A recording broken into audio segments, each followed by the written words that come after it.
Nearly 2 decades behind bars is the sentence for a Kansas man whose reckless behavior led to the death of his 1-year-old daughter, who was shot in the head by his 3-year-old after he left his handgun within reach of the older girl.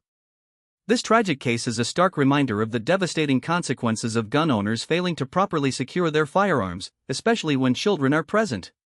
The fact that the father asked his 3-year-old daughter why she did that after the shooting is a haunting illustration of the senseless loss of life that can occur when guns are not handled responsibly. What's even more disturbing is that this case is not an isolated incident, and it highlights the need for stricter gun control laws and greater awareness about the importance of gun safety. Moving on to another story, the Trump administration is facing criticism for its attempts to circumvent a court order protecting $1 billion in youth mental health funding. According to New York Attorney General Letitia James, the administration is unlawfully trying to take mental health services away from children, and this is not the first time they have tried to do so.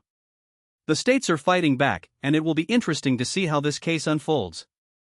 The Trump administration is also in the news for suing Maryland over a law that limits police cooperation with ICE, with the lawsuit claiming that the state is showing a blatant disregard for federal laws. This case has significant implications for immigration policies and the relationship between state and federal authorities. The lawsuit argues that the United States has the authority to regulate immigration matters, and Maryland's law is preempted by federal law. As this case moves forward, it will be worth watching to see how the courts interpret the balance of power between state and federal governments on immigration issues.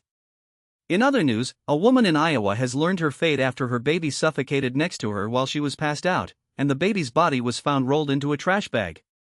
This case is a tragic reminder of the dangers of neglect and the importance of ensuring the safety and well-being of vulnerable individuals, especially children. Meanwhile, a couple in Minnesota is behind bars after the woman beat her 2-year-old son and sent videos of the abuse to her boyfriend in apparent retaliation for him not answering her while at work. These cases are disturbing reminders of the horrific abuse that some children suffer at the hands of those who are supposed to care for them. As we wrap up today's episode, one thing is clear: the justice system has its work cut out for it in holding accountable those who commit heinous crimes and fighting for the rights of the most vulnerable among us. Tune in tomorrow when we'll be discussing the shocking case of a serial killer who evaded capture for decades, and sign off now.